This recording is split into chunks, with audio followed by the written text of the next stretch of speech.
में हम मत्ती रचित सुसमाचार उसका 5वां अध्याय से अध्ययन शुरू किए थे और ये देख रहे थे कि यीशु मसीह ये संदेश, सर्वप्रथम संदेश अपने चेलों को देना प्रारंभ किए और जब उसके चेले सुन रहे थे, एक बड़ा भीड़ भी यीशु मसीह के बीच में आ गया।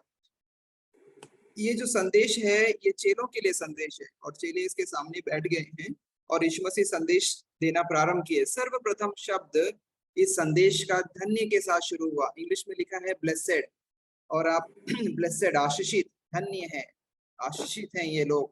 कौन लोग आशीषित हैं? जो यीशु मसीह का चेला है और जिनके अंदर में यीशु मसीह का गुण है, वो है आशीषित व्यक्ति। ये बात यीशु मसीह उनको समझा रहे हैं, देखो किस प्रकार से तुम आशीषित हो सकते हो। और ये संदेश पुराने नियम का अंतिम संदेशों का ठीक उल्टा है। पुराने नियम का संदेश अंतिम अध्यायों में श्राप है, श्राप है, श्राप है, इस प्रकार से खत्म हुआ।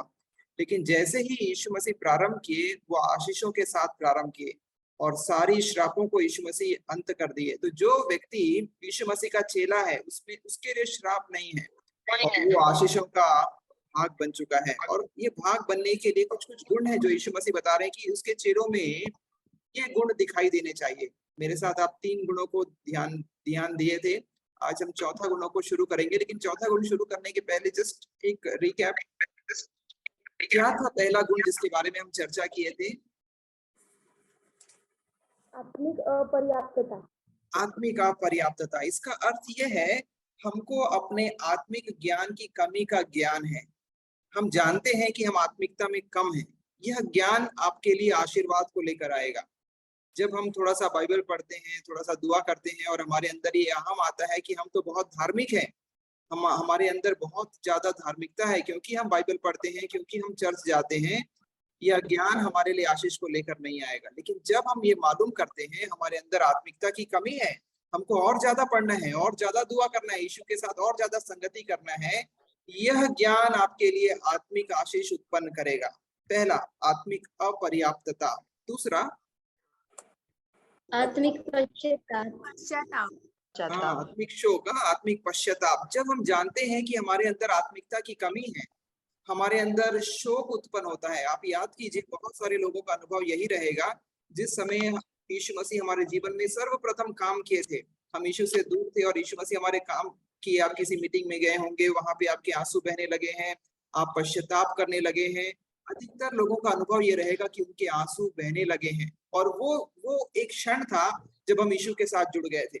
उड़ाऊ पुत्र भी, उसके आंसू बहने लगे हैं, वो पश्चाताप कर रहा है, वो शोकाकुल हो गया, मैं क्यों पिता से दूर हूं, मैं वापस पिता के पास चला जाऊंगा। शोक परमेश्वर के साथ नया कनेक्शन प्रारंभ करता है, और क्योंकि हम मनुष्य परमेश्वर के साथ कनेक्ट हो जाते हैं, यीशु मसीह कहता है ये आशीष का बात है। तुम्हारा शोक तुमको प्रभु के साथ जोड़ देता है और तुम आशीषित हो जाते हो। दूसरा है आत्मिक पश्चाताप। हमारे अंदर में एक ही बार नहीं आएगा, ये क्षण क्षण में, बीच बीच में आते रहेगा। हम अपने आत्मिकता की कमी के कारण बीच बीच में शोकाकुल हो जाते हैं और हम प्रार्थना में करते करते हमारे आंसू बहना शुरू हो जाते हैं। ये है शोक।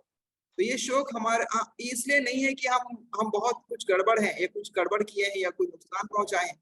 यह शोक हमारे अंदर आत्मिकता की कमी के कारण है। हम परमेश्वर से कितना ही दूर हैं, हम परमेश्वर को कितना कम जानते हैं, और इसका शोक, हम परमेश्वर से दूर हैं और ये पवित्र आत्मा हमारे अंदर काम करता है और हमारे आंसू बहना लगते हैं। एक जगह आप पढ़िएगा, बाइबल में पढ़ने की आवश्यकता नहीं है लेकिन आप पढ़े होंगे, ऐसा लिखा है रोमियो की पत्री में कि जब पवित्र आत्मा तुम पर काम करेगा, हमको नहीं मालूम है प्रार्थना किस प्रकार से करना है, लेकिन पवित्र आत्मा तुम में से आहें भर भर कर, जो बयान से बाहर है, प्रार्थना कराएगा। हमारा आहें भर जाता है जब हम ऐसे आत्मिक शोक से भर जाते हैं, और ये आत्मिक शोक परमेश्वर के साथ एक कनेक्शन उत्पन्न करता है।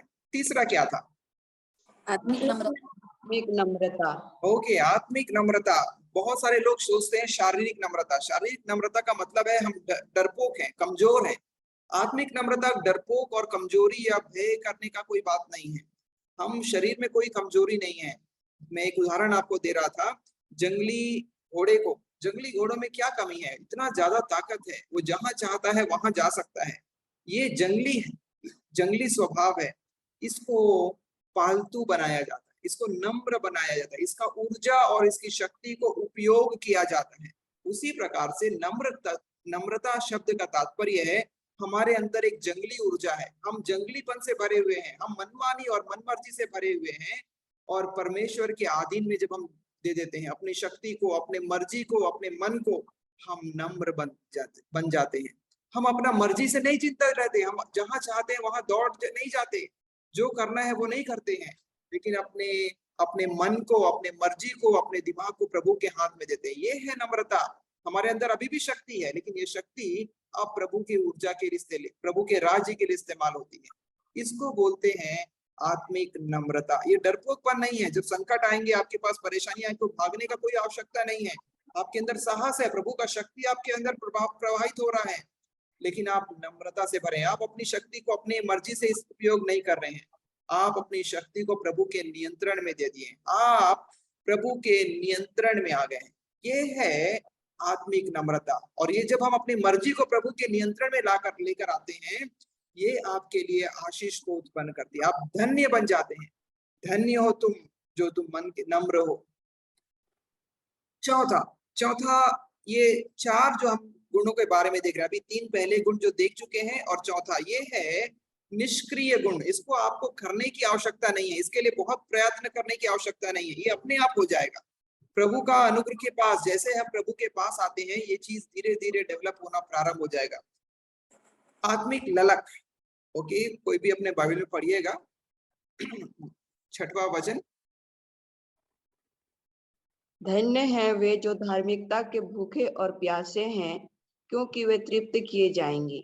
ओके, धर्म के भूखे, धार्मिकता के भूखे और प्यासे हैं, क्योंकि वे तृप्त किए जाएंगे, संतुष्ट किए जाएंगे। कई बार आप लोगों को देखिएगा, हमारी प्रार्थनाओं में हम बहुत सारे आशीषों के लिए प्रार्थना करते हैं, और ये सारी आशीषों का प्रार्थना हमारे सुख के लिए प्रार्थना है। सुख के लिए हमको संतान चाहिए, शादी चाहिए, हमको घर चाहिए, कार चाहिए, बहुत सारा। मेरे पास भी लिस्ट है और आपके पास भी लिस्ट होगा, और हम सब प्रभु से यही प्रार्थना करते हैं, हमारे लिए सुख का आशीष दे दीजिए। और आशीष का वास्तव में हमारे लिए मतलब यही है, सुख। प्रभु ये बात बोलना चाहते हैं, ये आशीषों का खोज करने के लिए नहीं, आशीषों के भूखे लोगों के लिए धन्यपन नहीं इस्तेमाल किया गया, जो लोग प्रभु का आशीष को के लिए भूखे और प्यासे रहते हैं। लेकिन जो प्रभु का धार्मिकता के प्रति भूखे और प्यासे रहते हैं, उनके लिए प्रभु ये शब्द इस्तेमाल करते हैं, ये लोग धन्य हैं। सुख सुविधाओं का खोज पूरे संसार के लोग कर रहे हैं, पूरा संसार का लोग। हम में और संसार के लोग में एक फर्क है, वो सुख और सुविधाओं और आशीषों की खोज में है। हम प्रभु का धर्म के भूखे और प्यासे हैं। प्रभु चाहिए हमको, हम प्रभु का भूखे और प्यासे हैं। और संसार के लोग प्रभु का सुख और सुविधा और प्रभु का आशीष के भूखे प्यासे हैं। आपके चर्च में कई लोग ऐसे आएंगे जो सिर्फ प्रार्थना करवाने के लिए आते हैं, इनको आशीष चाहिए, इनको प्रभु नहीं चाहिए। ये लोग प्रभु का भूखा प्यासा नहीं है। हम में जो मसीह के शिष्य हैं, एक फर्क है, हम प्रभु का आशीष का भूखा प्यासा नहीं है। प्रभु हमको आशीष दे तो भी हम उसके साथ हैं, प्रभु हमको आशीष ना दे तो भी हम उसके साथ हैं। हम स्वयं प्रभु का भूखे और प्यासे हैं, और हमारे लिए हमारा जो भूख है उसकी धार्मिकता के लिए है। और जब ये भूख हमारे लिए प्रभु के लिए है, प्रभु का वचन कहता है आप तृप्त हो। प्रभु आपके भूख को मिटा देगा। आप प्रभु को ढूंढ रहे हैं, प्रभु को आप प्राप्त करेंगे। ये आशीष है। जो संसार के लोग हैं, जो आपके चर्च में प्रार्थना करवाने के लिए आते हैं, आशीष के लिए आते हैं, उनको आशीष जरूर मिलेगा, लेकिन प्रभु से वे वंचित रह जाएंगे। हमारा भाग परम धन्य भाग है, क्योंकि हम प्रभु को प्राप्त करने वाले हैं। हम प्रभु का खोज रहे हैं और प्रभु को प्राप्त करेंगे। यही है हमारे लिए धन्यवाद, क्योंकि हम संसार के हर एक वस्तुओं से एक श्रेष्ठ व्यक्ति को प्राप्त करने वाले हैं।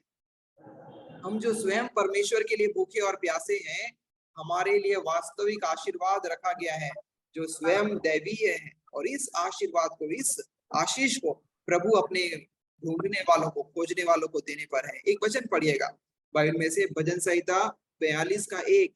जब आप भजन संहिता को खोल रहे हैं, मत्ती को खुला रखिएगा, मत्ती भी पास में रखिए। भजन संहिता 42 का 1। जैसे हरिणी नदी के जल के लिए हाँफती है, वैसे ही परमेश्वर मैं तेरे लिए हाँफता हूँ। ये भजन का ये वचन हमारे लिए बहुत जाना पहचाना है। हम कई बार इस गाने को गाते भी हैं, जैसे हरिणी नदी के जल के लिए हाँफती है, हे परमेश्वर मैं तेरा ही प्यासा हूँ। हम ये गाना को भी गाते हैं। ये दाऊद है जो हाँफ रहा है। ये राजा है, राजा के पास कामों की कमी नहीं है। हम लोग अगर हम छोटा सा इंसान है, साधारण इंसान है, सुबह से शाम तक करने के लिए हमारे पास काम है, वो एक राजा है और हमसे ज्यादा बिजी है, उसके पास बहुत सारे लोग मिलने जुलने के लिए आते हैं। लेकिन ये व्यक्ति, ये जो राजा है, ये बोलता है प्रभु इतने सारे लोग मेरे पास आते हैं, इतना सारा तोहफा लेकर आते हैं, धन दौलत लेकर आते हैं, मुझको खुश करने का प्रयास करते हैं, लोग मुझे खुश करते हैं, लेकिन प्रभु मैं वास्तव में आपका भूखा और प्यासा हूँ, आपको खुश करना चाहता हूँ, आपके लिए मैं हाँफता हूँ। वैसे ही जैसे हरणी गर्मी के समय में पानी के लिए हाँफती है, उसको पानी चाहिए और पानी के लिए तरसती रहती है, वैसे ही प्रभु मैं तेरे लिए तरसता रहता हूँ। क्या ये बात, ये दाऊद का गाना हमारा गाना बन सकता है? वास्तव में जब हम ये गाना को गाते हैं, क्या ये गाना हमारा अपना कहानी बन सकता है? हाँ प्रभु मैं सच में तेरे लिए हाँफता हूँ, तेरे लिए मैं प्यासा हूँ, तेरे लिए मैं तरसता हूँ। जब हम ऐसा करते हैं, प्रभु हमको तृप्त करेंगे। अगर आप प्रभु के लिए हाँफ रहे हैं, आप प्रभु से भर जाएंगे। यदि आप प्रभु की धार्मिकता के भूखे और प्यासे हैं, प्रभु अपनी धार्मिकता आपको दे देगा। तो धन्यपन इसमें ही है जब हम प्रभु के प्रति आशा लगाए रहते हैं, हमारा ध्यान प्रभु के ऊपर में लगता है। तो 4 निष्क्रिय गुणों को, जो व्यक्तिगत गुण है, आपका पर्सनल गुण, ये होना ही चाहिए। ये नहीं कि हम यहाँ से शुरुआत, ये नहीं है तो हम लोग प्रभु का शिष्य नहीं है, ऐसा नहीं है। हम जब प्रभु का शिष्य बनते हैं, इन गुणों में उन्नति करते जाते हैं। पिछला मेरा कम गुण था, अभी हम थोड़ा ज्यादा बढ़ गए हैं। 4 गुण जिसके बारे में हम बातचीत किए। आत्मिक अपर्याप्तता, हम आत्मिकता की कमी को पहचानते हैं। जब हम अपनी आत्मिकता की कमी को पहचानते हैं, आत्मिक पश्चाताप निकलता है। आत्मिक पश्चाताप करने के बाद हम नम्र बन जाते हैं, हमारा शक्ति, हमारा ऊर्जा प्रभु के नियंत्रण में आ जाता है, क्योंकि हम नम्र बन गए हैं। और जब हम आत्मिक नम्रता को प्राप्त करते हैं, हमारे अंदर एक भूख और प्यास उत्पन्न होती है, ये प्रभु के लिए। जब आप पश्चाताप नहीं किए थे, जब आप शोक नहीं किए थे, उस समय में आप प्रभु के भूखे और प्यासे नहीं थे। लेकिन जब हम वास्तविक रूप से पश्चाताप करना शुरू किए, नम्र बन गए प्रभु के सामने में, हमारे अंदर एक आत्मिक भूख और प्यास उत्पन्न हो गई है। ये 4 गुण अपने आप आपके पास में उत्पन्न हो जाएंगे। जब आप प्रभु के पास में आएंगे, अपने आप ये गुणों को आप अपने अंदर पनपते देखेंगे। आप नम्र बनते जा रहे हैं, पश्चाताप करते जा रहे हैं, आप आत्मिकता में के ललक में धर्म के भूखे और प्यासे होते जा रहे हैं, आप आत्मिकता की कमी को पहचान रहे हैं। 4 और गुण हैं जिसको हमको प्रयास करना पड़ेगा। पहला, पद 7 पढ़िएगा, मत्ती रचित सुसमाचार 5वां अध्याय से। धन्य है वे जो दयावंत हैं, क्योंकि उन पर दया की जाएगी। ओके, धन्य है वे जो दयावंत हैं, दयालु हैं। क्यों धन्य है वे लोग? क्योंकि प्रभु स्वयं इन पर दया करेंगे। हम अयोग्यों पर दया करते हैं। अगर कोई व्यक्ति योग्य है तो उस पर दया करने की आवश्यकता नहीं है। क्या आपके चारों ओर ऐसे लोग हैं जो अयोग्य हैं? जो लोग किसी भी, चाहे आर्थिक रूप से अयोग्य हैं, शारीरिक रूप से अयोग्य हैं, मानसिक रूप से अयोग्य हैं, ऐसे अगर लोग हैं, हमारी आंखें इस बात के लिए खुली रहनी चाहिए।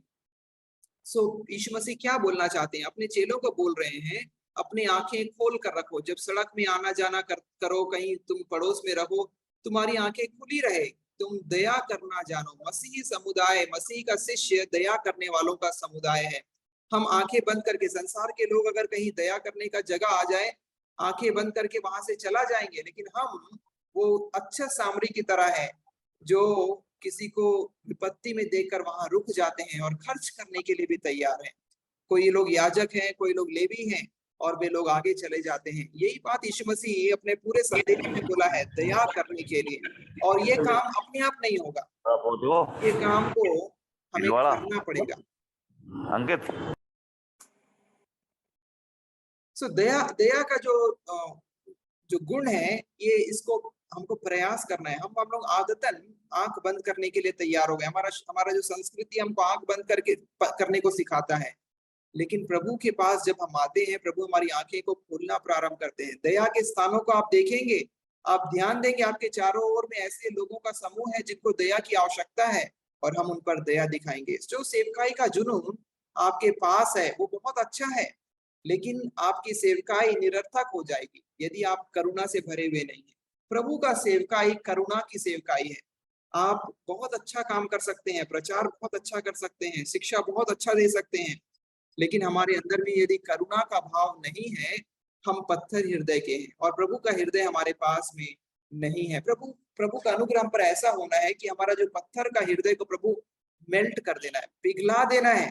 हम कई बार शक्त हो जाते हैं, कठोर है, अपने हृदय पर पत्थर रख लेते हैं, लेकिन प्रभु प्रभु का जो सेवकाई है वो करुणा की सेवकाई है, वो दया की सेवकाई है। और प्रभु जब हमको आगे ले जाते हैं, हम अपने जीवन में इस क्षेत्र में उन्नति को देखेंगे। हम दया दिखाने वाले बने। हो सकता है हमारे लिए शक्ति से बाहर कार्य है, लेकिन तो भी जो कुछ हमसे संभव है वो काम हम लोगों के लिए बिना स्वार्थ के करने के लिए शुरू करेंगे। दया दया की जो स्थिति है, ये दुर्दशा के प्रति सहानुभूति रखने की क्षमता है। कोई लोग दुर्दशा में है, कोई लोग समस्या में है। किसी का समस्या जब आप समाधान करेंगे, आप उसका आशीष को महसूस करेंगे। अगर आपके पड़ोस में कोई दो पति पत्नी झगड़ा कर रहे हैं, अगर आप उनका मामला को सुलझा देते हैं, आप उन पर बहुत पेशेंस के साथ आप उनका काम करते हैं, इसके आशीष को आप महसूस करेंगे। ये कितना ही अच्छा है। कोई रास्ते में एक्सीडेंट हो गया है, कितने लोग उसको पुलिस केस से डर कर उसके पास जाना नहीं चाहते हैं। जब हम अपना हाथ बढ़ाते हैं, आप इस आशीष को महसूस करेंगे। मसीही सेवकाई दया की सेवकाई है, और प्रभु हम पर इस काम को अच्छे ढंग से पूरा करने के लिए मदद करें। मनुष्य का एक स्वभाव है, वो स्वभाव ये है, हम दया के बजाय आलोचना करना जल्दी पसंद करते हैं। कुछ भी काम, अगर मान लीजिए एक्सीडेंट हो गया, वो तो उल्टा चला रहा था ना, इसलिए हो गया है, इतना तेज चलाएगा तो एक्सीडेंट तो होना ही है। हमारा पहला पहला जो प्रतिक्रिया ही आलोचना का प्रतिक्रिया है। जब दया दिखाने का अवसर हो, उसमें आलोचना को अपने आप से दूर रखिएगा। आलोचना शैतान का एक औजार है जो हमें दया दिखाने से वंचित रखता है। दया के अवसरों को झटपट पकड़ लीजिए। जैसे ही आप आलोचना शुरू करेंगे, आप दया से दूर भागना शुरू करेंगे। ये शैतान के इस अस्त्र को अपने पास में से पटकने मत दीजिए। आलोचना के बजाय दया दिखाने के लिए हम तैयार हो जाएं। कभी कभी दया बांझ हो सकती है। बांझ का होने का मतलब यह है, हम अंदर में करुणा का भाव महसूस तो कर रहे हैं, हमारे अंदर हमारा दिल पिघल जा रहा है, लेकिन हमारा हाथ पैर हिल नहीं रहा है। मन में हम करुणा के भाव से भाव विभोर होते जा रहे हैं, लेकिन हमारे हाथ पैरों में कोई हलचल नहीं है। हम स्पष्ट रूप से कोई कार्य नहीं कर रहे हैं, सिर्फ करुणा का भाव दिल में रखे हुए हैं, लेकिन कोई कार्य प्रकट नहीं हो रहा है। ऐसा भी हो सकता है। हमको प्रभु इस क्षण से भी बचाए कि हम करुणा के भाव से ही ना भरे रहें, लेकिन करुणा को कार्यों में भी प्रकट करने वाले बन जाएं।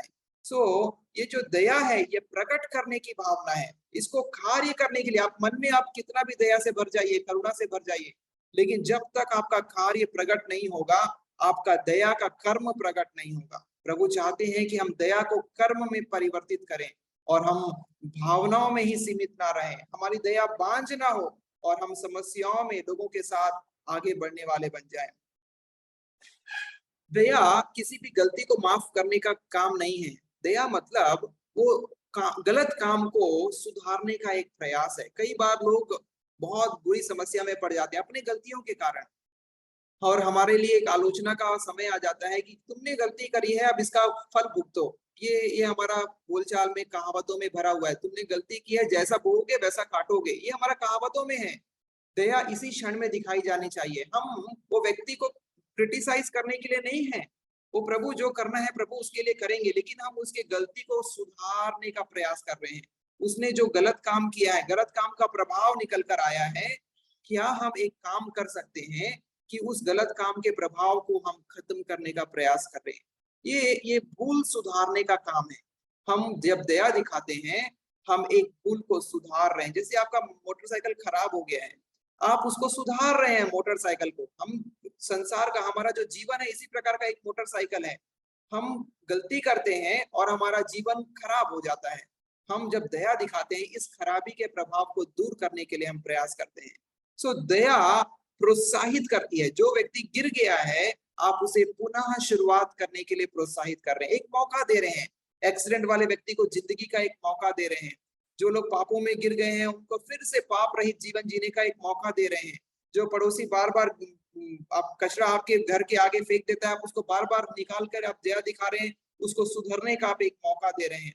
हम जब दया दिखाते हैं, हम व्यक्ति को एक और मौका देते हैं, एक नया काम फिर से शुरू करने के लिए एक मौका देते हैं।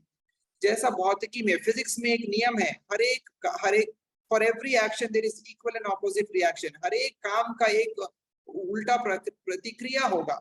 दया का भी एक उल्टा प्रतिक्रिया होगा। जब हम दया दिखाएंगे, जब हम दूसरों का भूल को सुधारने का प्रयास करेंगे, जब हम दूसरों को फिर से जीने का मौका देंगे, हमको भी प्रभु एक और मौका देगा, हमारे भी भूल को सुधारेगा। जब प्रभु की प्रार्थना करते हैं तो प्रभु इसी प्रकार का प्रार्थना सिखाया, जैसे हमने अपने अपराधियों को क्षमा किया है, तू भी हमारे अपराधों को क्षमा कर। दया दिखाइए और प्रभु भी आप पर दया दिखाएंगे। ये इक्वल एंड ऑपोजिट रिएक्शन है। जिस नाप से तुम नापते हो उसी नाप से तुम्हारे लिए दया नापी जाएगी। जैसे तुम हिला हिलाकर और दबा दबा कर दूसरों के लिए दया करते हो, प्रभु भी तुम्हारे लिए हिला हिलाकर और दबा दबा कर प्रभु तुम्हारे लिए दया को उत्पन्न करेगा। प्रभु हम पर कृपा करे कि हम दया को भरपूरी के साथ, पूरे हृदय के साथ दिखाना प्रारंभ कर दें।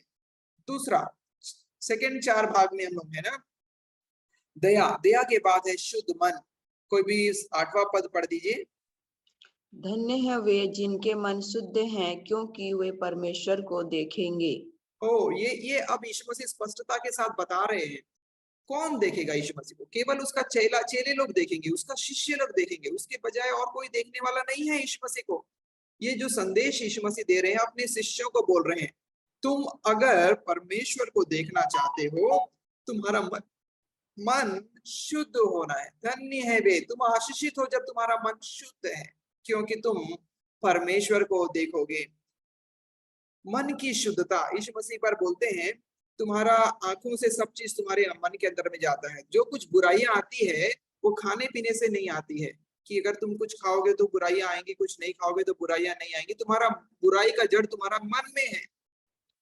और जब हमारा दृष्टि में निर्मलता आ जाती है, हम देखने में शुद्ध हो जाते हैं, हमारा मन निर्मल हो जाता है। हमारा आंखें बाइबल में लिखा है कि तुम्हारा आंख ज्योति है। अगर यही अंधकार हो जाए तो तुम्हारा पूरा शरीर उजाला नहीं रहेगा। हमारा मन में से निर्मलता आने के पहले हमारी आंखों में निर्मलता आने की आवश्यकता है। हमारा दृष्टि को प्रभु हमें साफ करना है। जब हम स्पष्ट देखते हैं, साफ देखते हैं, हमारा मन शुद्ध होना प्रारंभ होता है। मन की शुद्धता हमारी आंखों से शुरू होती है और फिर कानों में है, स्पष्ट सुनने के लिए, सही सुनने के लिए। और इस प्रकार से हमारे मन, जो भी चीज मन के अंदर में जा रही है, कहाँ से मन के अंदर में बातें जा रही है, उस जगह को शुद्ध रखने के लिए आपके कान से बात मन के अंदर में जाती है, आपकी आंख से बातें मन के अंदर में जाती है, और जो कुछ जाती है वो आपके मुंह से बाहर आती है। सो प्रभु का वचन ये है, हम अपने मन के अंदर में जो स्टोर करते हैं उसको शुद्ध रखना है। सो ये बाहरी दिखावे और आडंबर से बहुत अलग है। मन की शुद्धता चर्च में सफेद कपड़े पहनकर या फिर सर को बालों को अपने चुन्नी से ढककर बैठने से, ये सब दिखावा है। और अगर आप आडंबर कहें तो आडंबर भी कह सकते हैं। ये सब अच्छा बात है, ये संस्कृति में अच्छा है और हमारा शिष्टाचार के लिए अच्छा है, लेकिन इससे मन की शुद्धता नहीं आती है। मन की शुद्धता वास्तव में आंतरिक है और इसी आंतरिकता पर प्रभु यीशु मसीह का जोर है। संसार के लोग सिर्फ बाहरी पर ध्यान देते हैं। वे लोग आपको जज करेंगे, ये ठीक से बैठता नहीं है, ओ इतना बड़ा कपड़ा, इतना छोटा कपड़ा पहनते हैं। ये सब बाहर के लोगों का जांच करने का तरीका है। मन की शुद्धता यीशु मसीह का वास्तविक जोर पे है। और यीशु मसीह आपको बाहर से कैसे है उससे ज्यादा हमारा मन कैसा है, हमारा बाहर का रहना सहना, बाहर का पहनावा हमारे आंतरिक मन के कारण होता है। हम मन में इस प्रकार से, इसलिए हम इस प्रकार से व्यवहार करते हैं। सो यीशु का जोर आंतरिक शुद्धता पर है। वो फरीसियों को डांटता है, बोलता है तुम चूना पुती हुई कब्र हो, अंदर में सड़ाहट है लेकिन बाहर से तुम साफ सुथरे दिखाई देते हो। बाहर से उजला कपड़ा पहनते हो, लंबा लंबा चोगा पहनते हो, लेकिन तुम्हारे मनों के अंदर में सड़ाहट भरा हुआ है। सो परमेश्वर यही बात बोल रहे हैं, हम परमेश्वर को कब देखेंगे? जब हमारा अंदर का वास्तविक मन शुद्ध हो जाएगा। सो परमेश्वर का प्रगटीकरण तब तक आपको नहीं दिया जाएगा जब तक आपके हृदय में मलिनता दूर नहीं हो गई है। आपका हृदय पवित्र जब तक नहीं हो गया है, परमेश्वर अपने आप को आप पर प्रकट नहीं करेंगे। जब हम ये बात बोल रहे हैं शुद्ध मन, शुद्ध हृदय, पवित्रता, इसका मतलब क्या है? इसका मतलब ये है, जैसे अगर आपके घर में दूध देने वाला आया और उसको हम बोलेंगे शुद्ध दूध चाहिए, इसका मतलब उसमें कोई मिलावट मत कीजिए, उसमें पानी मत मिलाइए, उसमें कोई भी कुछ भी नहीं, वो शुद्ध होना चाहिए। दूध मतलब दूध होना चाहिए बिना मिलावट का। शुद्धता का मतलब है बिना मिलावट का। हमारे अंदर में पवित्रता है, पवित्रता के साथ कोई और मेल मिलाप नहीं है। हम कोई और कॉम्प्रोमाइज नहीं किए हैं। अगर हम परमेश्वर को ही अपना आराध्य मानते हैं, हमारे अंदर में स्वयं कोई और आराध्य नहीं है, ना हम अपना बात मानने को तैयार है, ना किसी और का बात मानने को तैयार है। हम केवल अपने आराध्य का ही बात मानने को तैयार है। प्रभु ही एकमात्र हमारा चलाने वाला है। अगर हम बोलते हैं वही एकमात्र चरवाहा है, हम अपने मन मर्जी से जिंदा रहने वाले नहीं है। हमारा भी मन और प्रभु का भी चरवाही हम एक साथ नहीं कर सकते। ये तो मिश्रण हो गया है। हम मिश्रित जीवन नहीं जी सकते हैं। शुद्धता का मतलब है केवल प्रभु ही हमारा चरवाहा है। हम अपनी मर्जी से जिंदा नहीं रहते, अपनी मर्जी से नहीं चलते हैं। हम प्रभु का ही सुनते हैं और प्रभु के अधिकार के आगे में लेकर आ गए हैं, बिना मिलावट का, मिश्रण रहित, ईमानदार। हमारा हृदय ईमानदार है, पाखंड के बिना है। हम ये नहीं बोल रहे कि हम लोग ये स्तर तक आज पहुंच चुके हैं। हम जो भी स्तर पे हैं हम उन्नति करें हैं। पिछले दिनों से आज एक अच्छे स्तर पर आ गए हैं। हमको प्रभु एक नया स्तर पर ले जाएगा। निर्मलता, निर्मलता को बोलने से एक ऐसा नदी जिसका तल आप देख सकते हैं, उसमें कोई मल नहीं है, उसमें कोई मिश्रण नहीं है, इतना साफ है वो पानी कि आप उसका तल तक देख पाते हैं। ऐसा है स्पष्टता, ईमानदारी, निर्मलता, बिना मिलावट के सोना। वो उसमें कुछ मिला नहीं है, वो खरा सोना है। खरा सोना का मतलब है न चांदी, न पीतल, न तांबा, कुछ भी नहीं मिला उसमें, वो खरा सोना है। प्रभु हमको खरा सोना बनाना चाहता है, एक ईमानदार व्यक्ति। और जब हम इस ईमानदारी के स्तर में आते हैं, प्रभु का वचन ये कहता है हम परमेश्वर को देखेंगे। आप, मेरे अंदर में बहुत इच्छा था, मैं बहुत प्रार्थना करता था, प्रभु मेरे को आपको देखना है।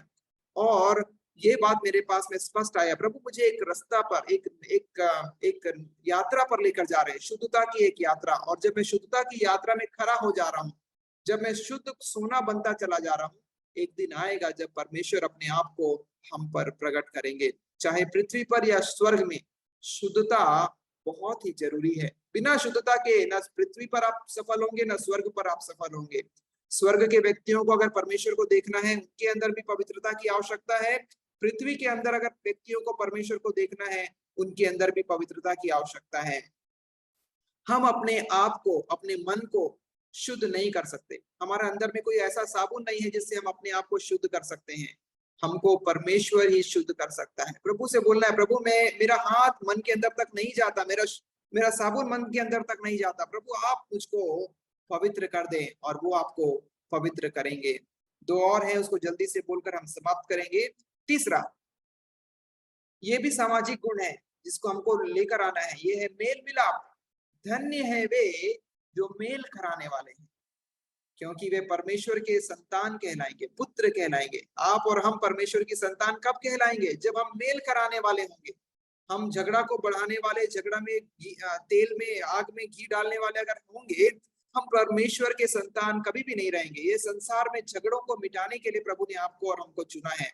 जहां जहां आपने झगड़ों को समाधान करना, आपके पास लोग आएंगे अपना कहानियों को लेकर, अपने घर का झगड़ा को लेकर, बड़े ध्यान से उनको सुन लीजिए। ये मत बोलिए बहुत परेशानी का कारण है।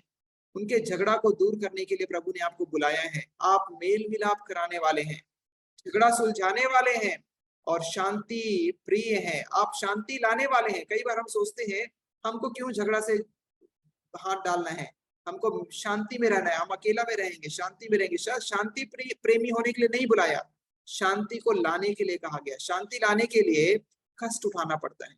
हम लोग शांति प्रेमी हैं, हम झगड़ों से भागना चाहते हैं, लेकिन झगड़ों को सुलझाने के लिए प्रभु ने आपको चुना है। आप इसलिए झगड़ा सुलझाते हैं क्योंकि प्रभु भी झगड़ा सुलझाता है। पूरा संसार में झगड़ा हो रहा है और प्रभु पूरे संसार के झगड़ों को सुलझा रहा है। प्रभु हम पर कृपा करे कि हम झगड़ों को और इस प्रकार के जहां शांति नहीं है वहां शांति लाने के लिए प्रभु हमारा इस्तेमाल करने पाए। शांति दूतों को कई बार काफी तकलीफ होता है। शांति दूत को कई बार ऐसी स्थिति में जाना पड़ता है जहां पे बहुत कठिनाइयां हैं। कई बार आपको भी लात घूंसे पड़ सकते हैं, लेकिन शांति दूत शांति लाने के लिए कुछ भी करने को तैयार है और प्रभु ऐसा ही हम करने के लिए हमारी मदद करना चाहता है। शांति दूत एक कीमत चुकाता है। जब हम मेल मिलाप करते हैं, मेल मिलाप करवाते हैं, एक कीमत है जो हमसे मांगी जाती है और जब हम उस कीमत को देने के लिए तैयार रहते हैं, हम हम शांति को स्थापित करते हैं। यीशु मसीह एक बड़ा शांति हमारे लिए स्थापित किया, एक बड़ा मेल मिलाप किया। क्रूस पर था, उसने मनुष्यों को परमेश्वर के साथ मेल मिलाप करा दिया। उसको बोलते हैं परमेश्वर का पुत्र। यीशु मसीह का एक नामों में से एक नाम है परमेश्वर का पुत्र है करके। हमको भी वही अधिकार देने के लिए प्रभु यीशु मसीह ने वायदा किया है कि हम भी प्रभु परमेश्वर के पुत्र बनेंगे। कब बनेंगे?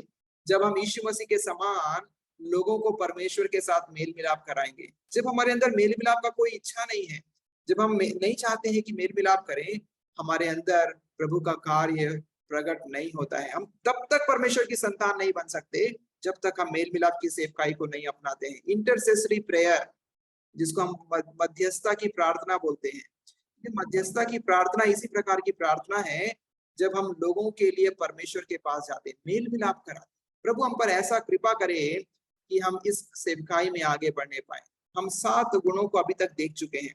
प्रभु ऐसा हम पर कृपा करे कि हम मेल मिलाप की इंटरसेसरी सेवकाई में लोगों को परमेश्वर के साथ मेल मिलाप कराने के लिए, कीमत को चुकाने के लिए तैयार हो जाएं। आइए हम अपनी क्लास को समाप्त करेंगे और प्रार्थना करेंगे। इसके पश्चात पास्टर कपिल पॉल हमारे लिए क्लास को लेंगे। सिस्टर श्यामकला पालवी मध्य प्रदेश से हैं, आपसे निवेदन है कृपया अनम्यूट कीजिए और प्रार्थना कीजिए। हालेलुया, धन्यवाद देते, जय जयकार करते अच्छे और सच्चे परमेश्वर को टुकुर धन्यवाद देते हैं राजा यीशु के पवित्र श्रामती नाम से आपके चरणों के निकट आते। खुदा सत्य मार्ग और जीवन आप है राजा। धन्यवाद देते सुंदर शिक्षा के लिए मेरे पिता परमेश्वर राजा। इस शिक्षा को हम ग्रहण करके मेरे पिता परमेश्वर राजा आपके राज्य के लिए कार्य करने के लिए मदद सहायता कर, ऐसा उपयोग कर प्रभु जी, तैयार कर मेरे राजा। धन्यवाद देते जितने भी लोग जुड़े सबों को अपने ज्ञान बुद्धि और समझ से भर खुदावन तेरा वचन मेरे पिता पर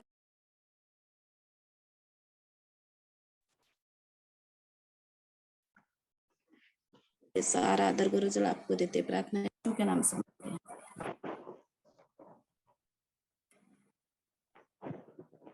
थैंक यू सिस्टर श्यामकला प्रार्थना में अगुवाई करने के लिए। प्रभु आपको बड़ी आशीष दे।